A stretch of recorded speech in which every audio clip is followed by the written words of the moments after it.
The moment that Ada used Omnipotence, it created possibly one of the biggest plot twists that we have in the Naruto franchise. In the blink of an eye, Boruto had his entire life stolen. Everyone thought that he was Naruto's adopted son, and Ada and Kawaki pushed the lie afterwards that Boruto killed Naruto. However, Boruto 2 Blue Vortex Chapter 27, it just showed us something massive, and I don't think enough fans have truly realized what happened in this chapter.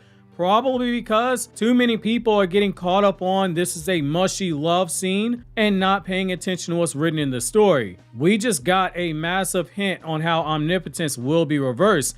And the crazy part is that the answer was hiding in plain sight, buried beneath the Ada, Sarada, and Sumire scene that you saw, as well as a little pun that Viz Media and Manga Plus, the English translations, missed and have missed with Ada's character going all the way back to 2021. Boruto's not going to need to fight a god to reclaim his life. He just needs to have Ada finish coding reality itself. Join me in today's newest Naruto Explained video where your OBC, your original Boruto chief, breaks down how 2 Blue Vortex Chapter 27 just revealed the way that Boruto can get his life and his stolen destiny back. And if you haven't already, make sure to check out the chapter review, which is linked in the end credits and the description box, as well as check out my Anime Explained channel where I discuss other anime and manga, like my new My Dress Up Darling video that tells the full love story of Gojo and Marin, which I highly recommend if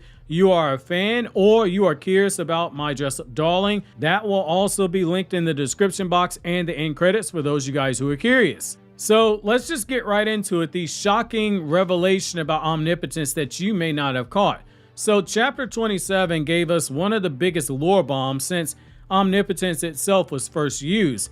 We finally learned that Ada was capable the entire time of making exceptions with her divine power. And to understand this, I'm going to recap some information that you might have forgotten about, because a lot of this information was revealed back during the code arc and the Omnipotence arc when everyone was complaining about pacing and they were not paying attention to what they were reading because it was not an action heavy chapter or a set of chapters. When Ada first used Omnipotence off screen, some undisclosed amount of time before we meet her in the main series, she unconsciously mixed her strongest desire, which was to be loved. That was how that charm ability worked. It likely came as a byproduct of when Boro was trying to have her and Damon sealed away. That's when it happened. The craziest part is that Sarada and Sumire, yes, they're immune to it, but you might be asking, how's that possible since she used the charm ability before she ever knew they existed? Well, Ada's wish, her subconscious programming, it made them special the moment that she heard Sumire break down her situation and how much Ada was hurting. It's in that moment that she subconsciously decided to make them immune to Omnipotence. That's the game changer, because Ada's Shinjutsu, it isn't a one-time wish granting event. It's ongoing. It is a modifiable system. It's something that can be updated, just like a piece of software. And that is very important because, as longtime viewers of the channel know, every single Kara Inner member, they have a tech pun for a name. Those tech puns directly tie into their characters, their character arcs, as well as their powers and abilities. Momoshiki in part 1 literally called Omnipotence a Shinjutsu that turns imagination into reality, but he also referred to it as being a programming language. He also mocked Amato, saying that he was a fool to give a power like that to a teenage girl, because a god's power that responds to emotion without logic can warp the entire world in unpredictable ways, and it did. Ada's compassion for Kawaki turned into a twisted reality. It switched Boruto and Kawaki's lives and everyone's memories. But here's the thing, in this chapter, when she says that I unconsciously / subconsciously exempted you from Omnipotence, which that charm effect is Omnipotence, the fact that she can subconsciously make that exception after having already used Omnipotence, there's only one logical conclusion. If she can do it for the charm effect, she can do it for the memory effect too. It just comes down to, can she consciously reverse it? Which I want to build on something like if you go back to chapter 80 when Momoshiki's like, this is a momentary deception, therefore this is an ability that can't be changed because it's permanent. The context in which he's saying that is when Sasuke figured out the truth and he's telling Boruto, omnipotence is not like a genjutsu where you figure out the truth, it doesn't make the effect itself go away. Just like when you realize you're under a genjutsu, you can disrupt your chakra. That's not the same thing. The foreshadowing is always there that Ada could adjust it when you look at part 1 and you understand that Ada was supposed to be Ada. Momoshiki called it a programming language. Ada's name means computer programming language. She is named after the first female programmer. What we see when Momoshiki says that, like, hey, just because somebody figures out the truth, we see it on full display when Sasuke tells us during the time skip that it doesn't matter who you are. Kashin Koji already knows the truth. Kashin Koji himself still had his memories altered. Shikamaru couldn't even recall the very concept of omnipotence. It all goes back to Ada. She is the caster of the jutsu, which means she's the only one that can undo it. That's why you can't kill her. Think back to Edo Tensei. Only the jutsu caster can undo it. If you kill the jutsu caster, Edo Tensei still goes onward. It's a very similar concept. Ada can't control the power. Momoshiki is looking down on her because he, like the other Otsutsuki minus Kaguya, do not understand the human heart itself. That has always been the flaw of the Otsutsuki. This brings me to the key to reversing omnipotence. So chapter 27 is strongly implying here that if Ada's first use of omnipotence was in the distant past, again, an undisclosed amount of time before we meet her in the main series, when her charm power was created, which that is omnipotence to restate, she could later modify it to exclude Sarada and Sumire. So omnipotence is not permanent, it's dynamic. As Momoshiki said, it is permanent in the sense that if you kill Ada, it doesn't reverse it. But every jutsu, and even in this case, a shinjutsu, there's always a loophole. We just saw that in this chapter. Think about it. When Ada made that exception for Sarada and Sumire, she didn't break the rules of her shinjutsu. She just literally rewrote them. She added a patch update to the omnipotent system because, again, the car inner members all have tech puns. That is consistent with the pun behind Ada's name. That is huge because if you can add exceptions, that means that the system can recognize variables. If it recognizes variables, it also means that it can be edited. Momoshiki's words now should make a lot of sense to you. He said omnipotence is like a programming language of the gods. That was not a metaphor. That was literal in the sense that Ikemoto was telling us this. Omnipotence is basically reality source code. The only problem is that Ada right now doesn't know how to debug it just yet. Boruto's entire existence, it is currently bugged. His data overridden by Kawaki's data. The data in this sense being the memories that everyone has of Boruto and Kawaki. The solution was never brute force. It was about debugging reality itself. The real hope, again, isn't in killing Ada. Momoshiki already gave us a hint. It's not even about fighting omnipotence like we've seen people do once they realize their memories have been altered. It all goes back to Ada herself. We're gonna have a full circle moment because if she does learn to consciously write into the language of omnipotence, she can undo the very thing that she caused.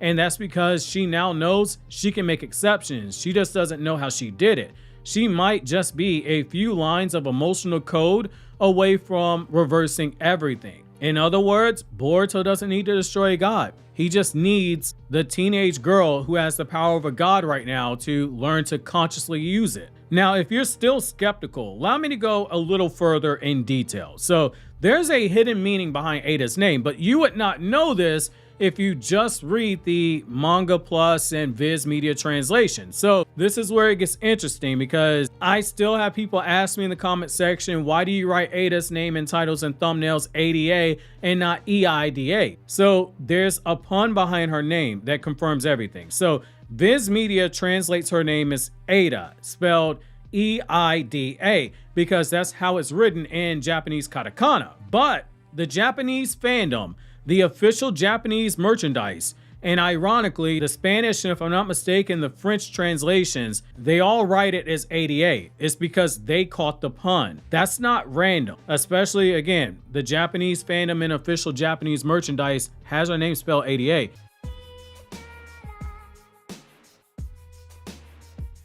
It's because Ada is a pun on Ada Lovelace, the first computer programmer in history, the woman credited with writing the world's first algorithm. Ada is also a programming language, which is what Momoshiki referred to omnipotence as being. So that's the link right there.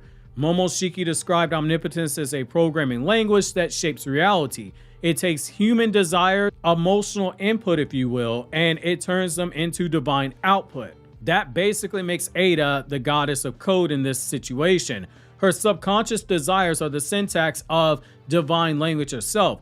Her emotions are her commands. When she wished for love, she accidentally coded her world into submission. That is why everyone has different effects. Some people simp over, some people get vertigo, some people get headaches, some people get nausea. That charm effect that's a byproduct of omnipotence hits people in different ways. Only these super simple-minded people get turned into simps. Not my words, that's how Amato describes it. When Ada wished for that love, that's what happened. When she desired friendship, after Sumire said that Ada's probably very lonely because of the ability with omnipotence, Ada likely used her Senrigan, went back and saw the interactions that Sumire and Sarada had with Boruto. That's why she asked Sarada right in front of her about her feelings when it came to Boruto and why she looked so disappointed. Because at that point in time, she was hoping to have a real relationship. As we would later find out in Boruto 2 Blue Vortex, you cannot talk about your emotions regarding someone else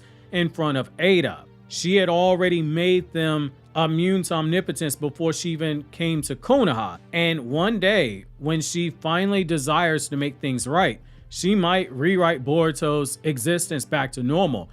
There is a Chekhov's gun in the story, one that I don't think is a false gun, which is after the Mitsuki fight, when Ada watched the whole thing back with her Senrigan, she said she wanted to speak to Boruto. She wanted to talk to him. She might start feeling guilty after having that conversation with him. The mispun by Viz Media makes the symbolism even more obvious. And ironically, because Viz Media is spelling the name, not acknowledging the pun, a lot of people are not catching this. They did, however, catch the tech pun meaning behind characters like Code and Bug. They knew that those were intentional puns. That's why you don't see Code's name written as Kodo, C-O-D-O, or Bug's name written as Bagu, B-A-G-U. They went, oh, this is a pun. This is like when we translate Dragon Ball. Let's make the correction. They missed it with Ada. They saw the name written out and they didn't realize, oh, tech pun, because Ada literally ties herself directly into the world of programming, which Momoshiki already compared to omnipotence itself. And that's what makes this story far more poetic as well as terrifying, because a system is only as stable as its programmer. And with the character Ada, you better believe that she has a major role moving forward. A much bigger role than some people might want to admit. I know Ada's a character Naruto and Boruto fans tend to love or hate, but I stand by what I've said. Even if she somehow gets written out the story, say Momoshiki devours her, Ada's gonna be an important character later on down the line. We're already seeing right now she is extremely important, and that importance is only going to rise. Right now, Ada is a walking piece of emotional malware that is able to rewrite human history with her feelings. She is one crash out moment away from causing a lot of damage. Ada's growth is going to equal into Boruto's salvation, however, and that's where this is very important. This is where the emotional side has to kick in. Boruto's entire arc since omnipotence happened, it has been about reclaiming who he is, not just the Hokage's son, but also someone who defies his destiny on his own terms. Ironically, the one person who can restore that destiny is the girl who accidentally stole it from him. Ada's emotional immaturity and her gradual reaching of enlightenment and reaching emotional maturity is what Momoshiki said. that her Shinjutsu responds to her heart, not her logic. That's why he said that she can't control it. She doesn't consciously rewrite the world. She just felt it into existence. Chapter 27 gives us a glimpse into something different. By subconsciously excluding Sarada and Sumire because she wanted a real friendship, Ada unknowingly took her first step towards mastering that power because she is now aware I can make exceptions. She didn't make that choice out of desire or obsession. She made it out of sincerity. And sincerity is what's going to eventually lead to her stabilizing her Shinjutsu. The very act that made Sarada and Sumire immune proves that omnipotence can act on pure intention, not out of chaotic desire. And if that's the case, then her eventually learning to control her emotions could eventually heal reality itself because she'll be able to use omnipotence. That's a very poetic symmetry. Ada's humanity, the very thing that made her a liability when Amato gave her that power, it might be the same thing that saves Boruto from having a complete erasure. And by Boruto, I mean Boruto's legacy. Her emotional growth, that is the world's restoration to what it was before. Momoshiki does have some foreshadowing though. He said omnipotence basically didn't obey logic, but instead emotion. It brings desires to reality. He also said that's why killing Ada won't undo it. The power doesn't die with her. It exists as a part of the world's rewritten fabric. But this chapter implies it is connected to her will. Her emotions shape the rules, meaning her heart can reshape them again. It's like a programmer regaining admin access after losing control to their own system. Ada has basically been running reality on autopilot code this entire time, and now she's realizing she can change the source. And this is very fitting given when you look at what her brother Damon's name means. The reason why you have Damon right next to Ada should make a lot more sense. Look up what Damons are in programming language. When that moment does come, when Ada finally decides that she doesn't want this fake reality anymore, she can literally rewrite the world again. And when she does, Boruto's gonna regain his spot in everyone's memories. His family, his name, everything's gonna come rushing back. And that's the moment where Boruto gets his life back. No more violence, no more having to kill gods, but through forgiveness, emotional growth, and control over creation itself. That's the irony of the divine power that Momoshiki mocked. That's the irony of someone like Momoshiki and Otsutsuki who does not understand love. A teenage girl and her heart might be the very thing that undoes everything. So chapter 27 was more than a mushy Ada and Sarada and Sumire subplot. It also showed us a deeper side to Ada and quietly revealed the blueprint for reversing omnipotence itself. I feel as confident saying this as I did when I said back in 2022, do not expect to see Sarada and Sumire battle against Ada. That is why I did not rant and rage when they didn't fight in this chapter. Good water cooler talk, but the story was always pointing to the fact that they were never going to clash blows as they are right now. She's basically a goddess who has finally learned, she's basically a programmer who's finally learned to rewrite her code, a system glitch that might finally fix itself. Boruto's path to reclaiming his life doesn't depend on power anymore. It depends on someone else mastering their heart. And honestly, that's what makes Boruto 2 Blue Vortex so poetic. It's not just about rewriting fate, it's about debugging reality through emotion. If you want even more information about this, the hidden meanings behind the card inner members,